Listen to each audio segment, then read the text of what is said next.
All right, Shalom Boys here. Well, I have the day off. The client needed to do some things around the house, and so they did not need me to be there.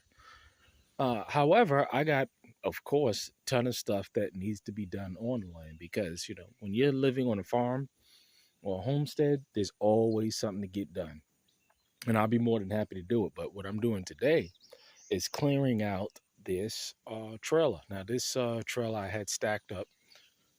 And this is from the same client site of all of the excess material or uh, used material that I had to rip out. This was a change order here. There was something that I did that they didn't like. And so therefore, they requested that I change it.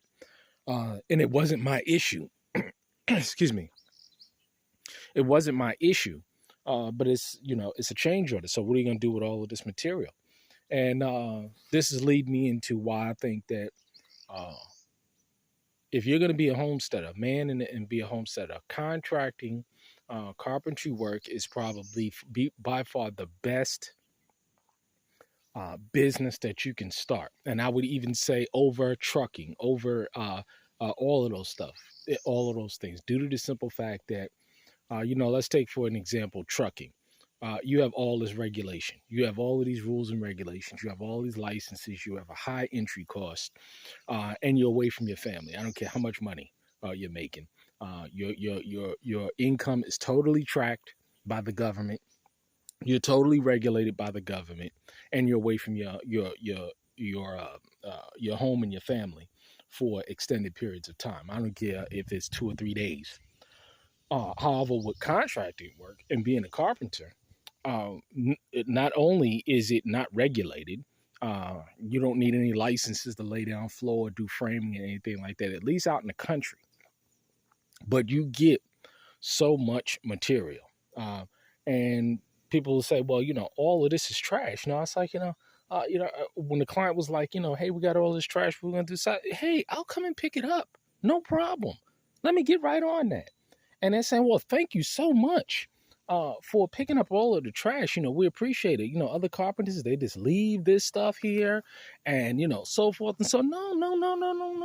I'll take it. You know what? This is a 3/4 length of Vantech subfloor. That's $77 a piece. Probably all together is one piece right here. But, I can do projects with this, small projects. As a matter of fact, I got a small project in mind to do with this. Cardboard. You use this stuff all day in a wood stove. This is a bag full of my cuttings. You see? I'm going to throw all of that in the wood stove. See, all of this stuff can be burned. The only thing that can't be used is probably the sheetrock, but I'll throw that away. But everything else probably, 98% of the materials on this trailer right here will find its way into one of our wood stoves. In addition to the wood that we have stored here, and wood that I'm having delivered. But, the key is that this stuff is a valuable resource. See, ain't nothing wrong with this. You see, I had to put this in, and then we tore it out and stuff, but ain't nothing wrong with this. I could use this in building something to lab it out, or I can go ahead and simply I could just burn it. You see? So I don't know which one I'm going to do with it yet. But either way, it will get used. And so these are resources. I mean, the amount of material that I get when it comes to excess nails, screws, the blades that I charge, the cutting, I'm saying, all of that stuff is costs that the client incurs, but they don't want, excess or any extra sub floor screws. They don't want any green backer board screw. I mean, they don't want none of that stuff.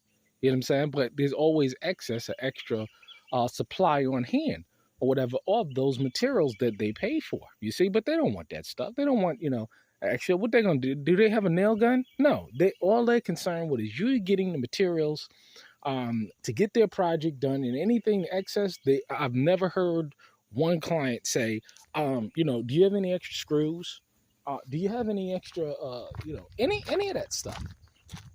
You see, drywall tape. Like I said, screws, all of this stuff. You see what I'm saying? All of that excess stuff that comes along with doing contracting work. You get the benefit. I mean, it is just a beautiful uh, line to get into. And not only that, the government can't track when you put down a subfloor or when you put up some sheetrock or anything like that. And this is why they're changing the laws and they're trying to go digital.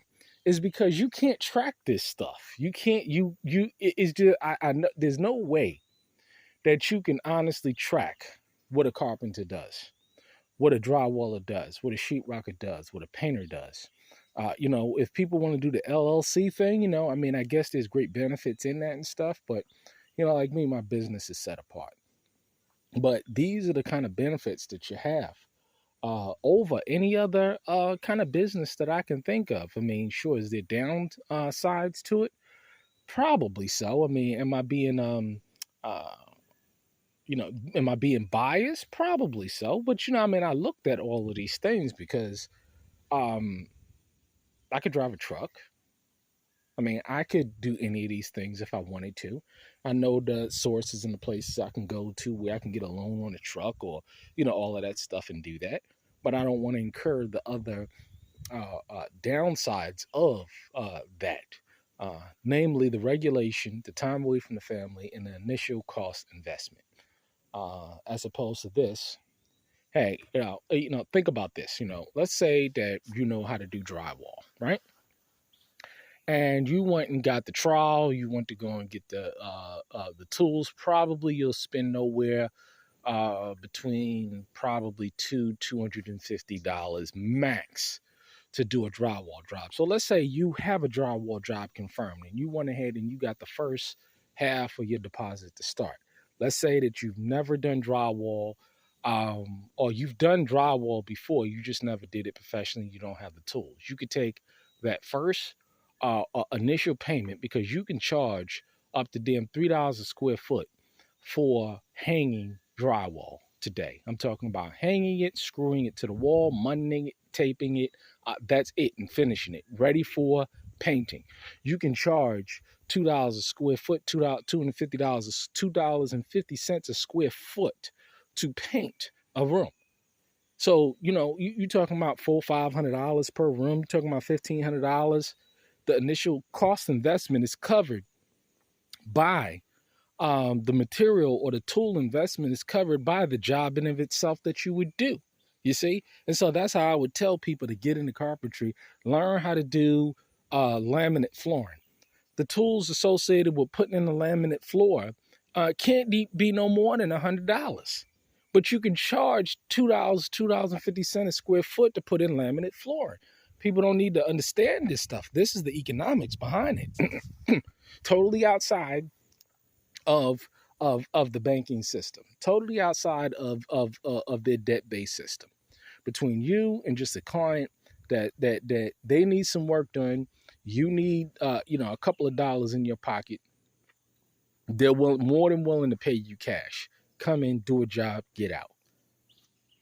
That's just the reality of it, and they know that this is how it operates, and they can't regulate something like that. They can't track something like that.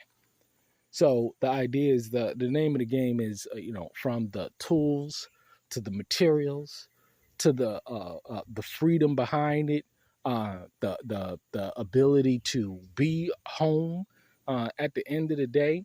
I'm telling you, man, to be able to take off and to do it debt free and financially independent. I'm telling you, man, it's just a beautiful thing. We're gonna go ahead and I'm gonna take these and I'm gonna build me a little cubby hole for paper. So all we gotta do is just come off one of the porches, grab some paper for some kindling, grab some kindling, grab some of this stuff. Boom, go ahead, throw it right there in the wood stove, get it running.